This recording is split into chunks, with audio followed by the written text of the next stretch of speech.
Sa panahon natin ngayon na walang kasiguruhan, mahalaga ang bawat segundo natin. Kaya narito ang 4 na trends o pattern na dapat nating bigyan ng pansin at huwag baliwalain. Ang taong 2024 at ang propesiya na nakasaad sa Biblia. Kada araw ay may nakikita tayong mga signos na dati ay nakasulat lamang sa Biblia pero ngayon ay nabubuhay na talaga sa ating harapan.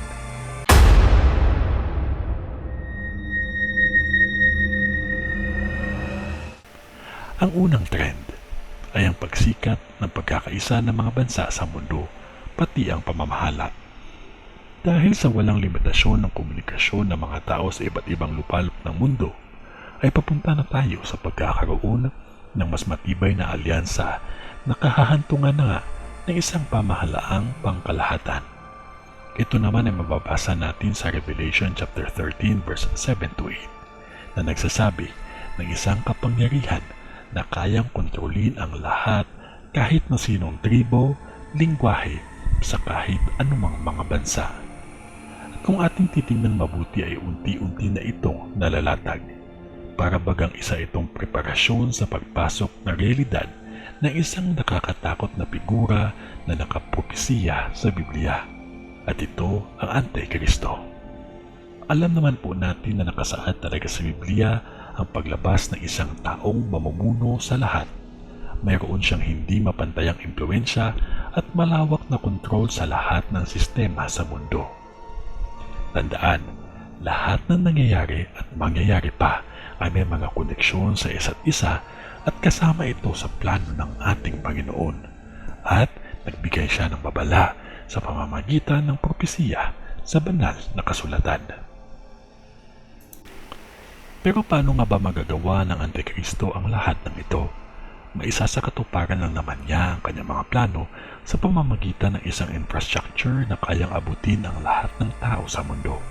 Kaya dito napapasok ang pangalawang trend na dapat nating usisain, ang digital currency. Hindi naman lingid sa kaalaman ng lahat ang pagbabago ng transaksyon ng pera. Kung dati ay puro perang papel lang ang tinatanggap, ngayon, nang dahil sa pandemya ay nabuksan na ang digital na transaction. Kagaya na lamang ng GCash, Paymaya at kahit mga bank transfer ay tinatanggap na din. Meron pa ang sumisikat ngayon na tinatawag nilang Bitcoin. Itong lahat ng ito ay isang stepping stone lamang papunta sa isang one world currency. At magkakaroon na tayo ng isang currency o pera na tanggap sa buong mundo. Kaya, dito na papasok ang pangatlong trend.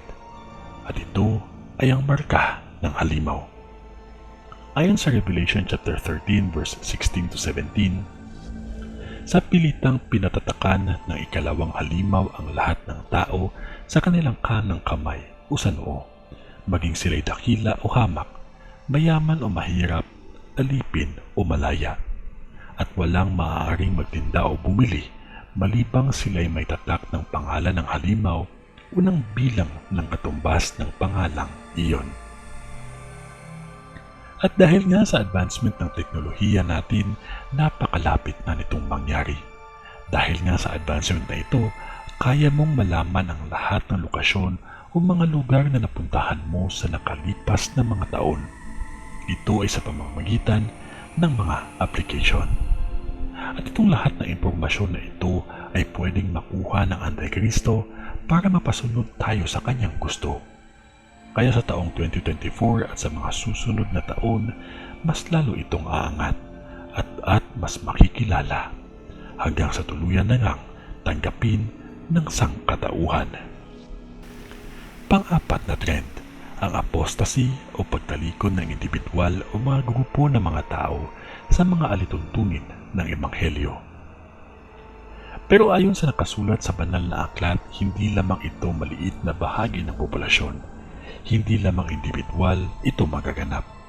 Isang pangmalawakang grupo kasi ang gagawa ng isang rebelyon laban sa ating Panginoon. Sa susunod na taon, atin itong masasaksihan nang mas magiging laman ito ng balita. Sa katunayan, may mga simbahan ngayon natanggap nila na ang kanilang pastor ay namumuhay sa kasalanan. Pinagbubunyi nila at pinahahalagahan ang mga maling landas. Pero bilang isang anak ng Diyos, ating responsibilidad na hindi matangay sa masamang agos. Susubukan kasi ng mundo na hulmahin ka sa kung ano ang uso at kung ano ang kanyang pinaniniwalaan.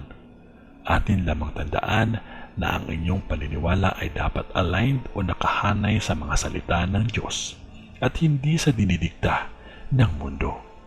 Gagawin nila lahat para tanggapin mo ang mga bagay, kumbinsihin ka para maniwala ka, kahit alam mo sa sarili mo na labag ito sa pinag-uutos ng ating may kapal.